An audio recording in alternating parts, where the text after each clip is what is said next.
Esta fecha se enmarca en una fecha que conmemora, que lanza la OIT un poco para visibilizar el impacto que tiene el trabajo infantil en el desarrollo de los niños y las niñas en torno a la salud y en torno a la educación. Lo enmarcan como erradicación porque lo que quieren decir es que hay que eliminar toda forma de trabajo infantil porque este trabajo infantil no permite que niñas y niños puedan estudiar y puedan acceder a la salud.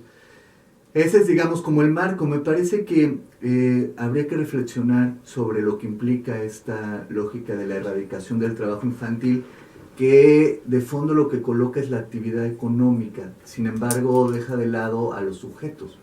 Cuando uno dice trabajo infantil, estás invisibilizando a las niñas y a los niños, que cada uno de ellos tiene historias de vida y que aquí Matraca podrá contar cada una de esas historias para ver si el problema solamente se resuelve con una lógica de enmarcarlo en un día internacional, si es un problema mucho más complejo, que tiene causas, que tiene fondos estructurales y que incluso es histórico. O sea, el trabajo infantil no aparece ahora. Digamos, esta es una conmemoración de una fecha moderna, pero el trabajo infantil ha estado en periodos históricos y más bien cada etapa cultural y cada sociedad va definiendo cómo se relacionan con los niños y qué es el trabajo infantil y cómo regulan el trabajo infantil. Realmente esa es la realidad, y que efectivamente es el momento de reflexionar y darnos cuenta como sociedad qué se está haciendo para poder pues contrarrestar. Es muy difícil hablar de erradicar porque está dentro de una estructura o de un sistema social que prohíbe la pobreza pero la genera a la vez, ¿no? Sí, es como una dualidad, ¿no?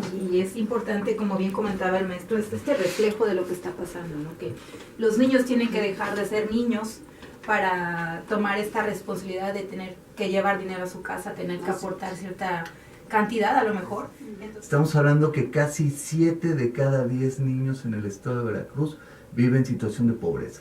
Eso te enmarca junto con la situación que viven las familias, ¿no?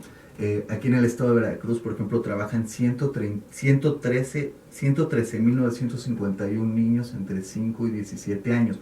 Sin embargo, ese dato, que es del módulo de trabajo infantil que genera el INEGI y la Secretaría del Trabajo, no te refleja, no incorpora a los niños trabajadores en calle o a los niños en estos espacios abiertos, porque se basa solamente en la encuesta del ENOE.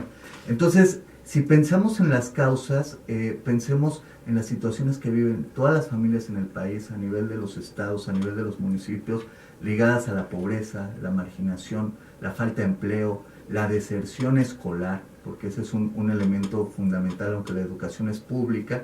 Matraca podrá decir cómo viven el tema de las cuotas de recuperación y el tema de los útiles y todo esto, la población trabajadora. Y si enmarcamos esas causas, vamos entendiendo que el tema del trabajo infantil es un reflejo que está relacionado a otras problemáticas sociales como la desigualdad, la pobreza, la marginación y la exclusión. Hay una violación, ¿no? Violación legal de los empleadores, finalmente, que son los que están permitiendo y haciendo uso de ese recurso humano, ¿no? Y luego todo el tema de las condiciones en que están laborando los menores, ¿no? Son trabajos forzosos, no equivalen a su edad, ¿no? A su propio peso, hacen actividades más pesadas, ¿no? En ese sentido, a lo que va su propia edad, y hay una violación definitivamente de sus derechos, ¿no? En ese sentido real. Hay que diferenciar que no hay un solo grupo de niños trabajadores. Los niños trabajadores se desenvuelven o trabajan en diferentes cosas. Como dice bien Josefina, los que están en la edad permitida, que emplean, son de 15 años en adelante y que se desarrollan en diferentes espacios ya empleados, pero habría que ver si en esas contrataciones se genera todo el tema de seguridad social, todo el tema de respeto también a sus propios derechos en esa condición de adolescentes, porque no tienen, a pesar de que estén trabajando, tienen condiciones especiales por ser adolescentes. Pero está el otro sector que está trabajando en las calles, que está trabajando en espacios abiertos, en mercados, en tianguis, en el campo, los trabajadores del campo, que ahí también es una situación bien compleja.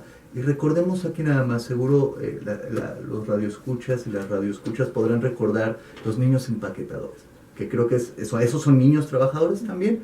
¿Y cuál era la lógica? El marco legal era, o aparece que son como niños propineros. Esto quiere decir, la empresa no tiene ninguna responsabilidad legal de darles un salario. Entonces ellos vivían de propina. Sin embargo, uno lo que observaba en ese momento es que portaban uniformes, realizaban otras actividades dentro de la misma empresa. Entonces aquí es bien importante colocar como dos miradas. Hay una diversidad de actividades en los que trabajan los niños. Cada actividad depende también de su contexto, depende también de quién los está empleando y en qué condiciones. Y la otra, hay quien trabaja por necesidad, porque hay una realidad concreta que está ahí.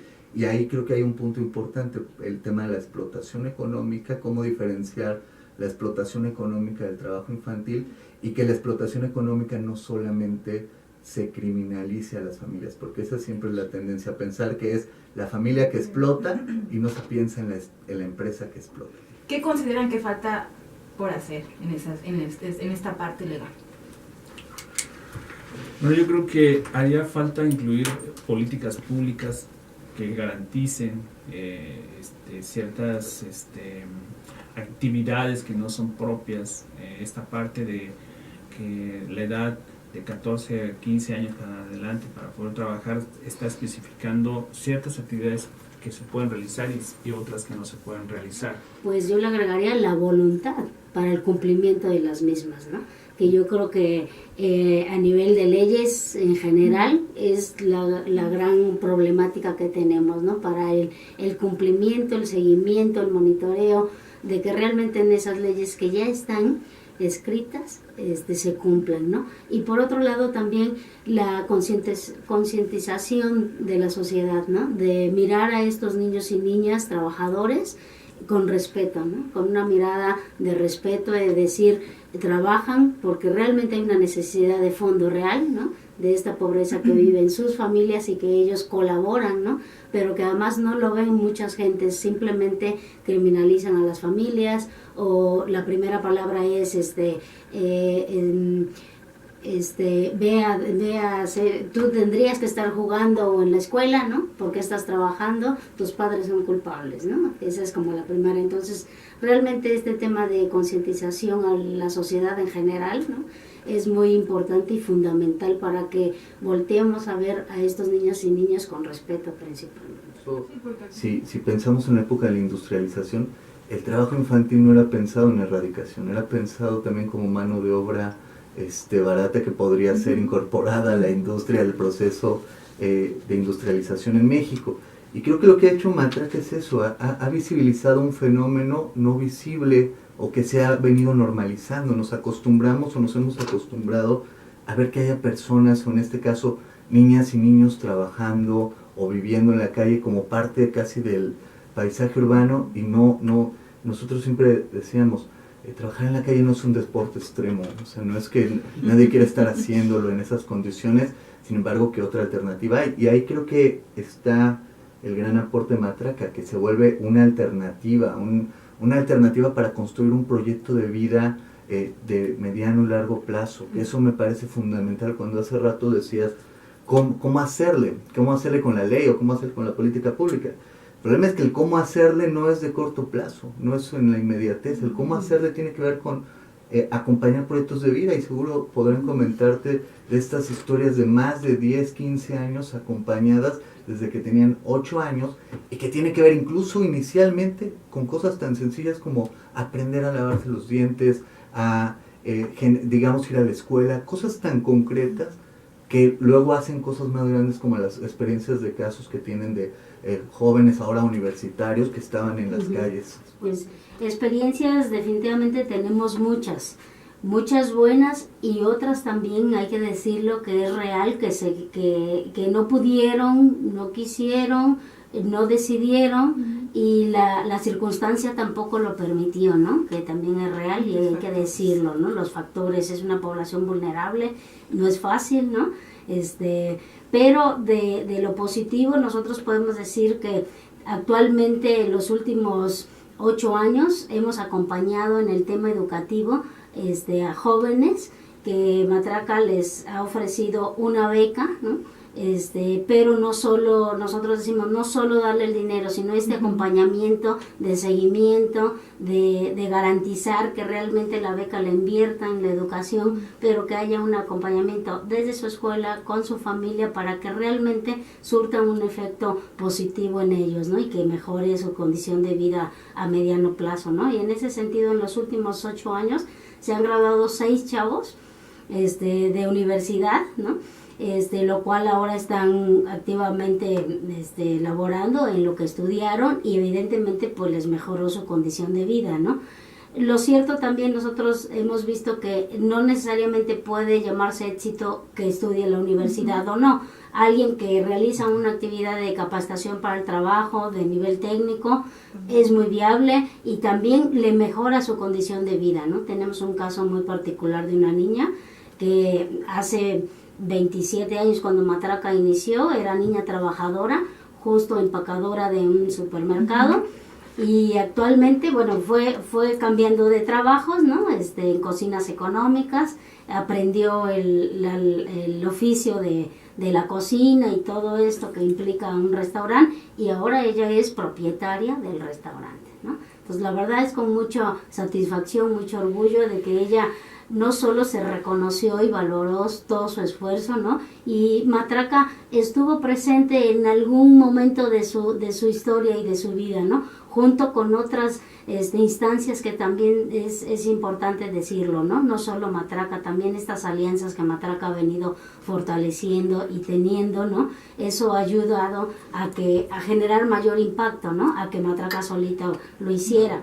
Y que aparte hay otra cosa que Matraca creo que hay que reconocer a su labor, que ha sido un semillero de muchos estudiantes que han pasado por Matraca y que ahora están desarrollándose en diversos campos. Digo, yo mismo lo reconozco, estuve en Matraca y fue mi punto de formación, ahora estoy en la Facultad de Sociología, pero Matraca ha sido un semillero no solamente del acompañar a los niños, sino también de formar a profesionales comprometidos socialmente. Entonces, Matraca, realmente lo que hacemos es restituir los derechos que se les han sido negados a los niños y las niñas trabajadoras en situación de calle principalmente y a sus familias, ¿no?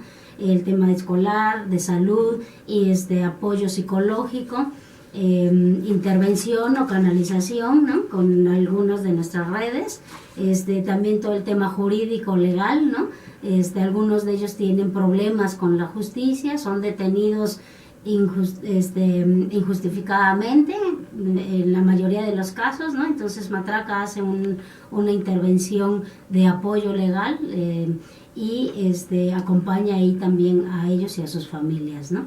O sea, existe la convención, existe la ley a nivel nacional, a nivel estatal, y nosotros como asociación pues estamos en ese marco legal exigiendo y denunciando toda violación de derechos, ¿no? Es así como lo hacemos, pero que no solamente nos quedamos en el discurso de la denuncia, ¿no? Sino que tenemos que tener los datos, la realidad, los hechos. Y para eso, bueno, estamos conscientes que no solamente es decir, ven, te traemos, te llevamos para donde tengamos que ir con el caso que sea, sino que también tenemos que generar un proceso de conciencia y una conciencia que va desde a qué tengo derecho, a qué es lo que me corresponde, ¿no? Como miembro, como ser humano, como miembro de una sociedad. Y en esa parte estamos formando sujetos conscientes que después ya no tengan que acudir necesariamente a nosotros, sino que ellos mismos exijan sus derechos, ¿no? Esto es muy importante porque si no, estamos generando una dependencia. Lo que queremos es precisamente generar conciencias, que ellos mismos sepan a qué tienen derecho y que lo pueden exigir y cuál es el camino para hacerlo, ¿no? Esa parte creo que es muy importante. Los niños estamos en ese proceso de ir generando este tipo de conciencia con la participación de la infancia y que ellos sean los después en un momento los portavoces de su misma realidad, que exijan lo que tienen que exigir como infantes.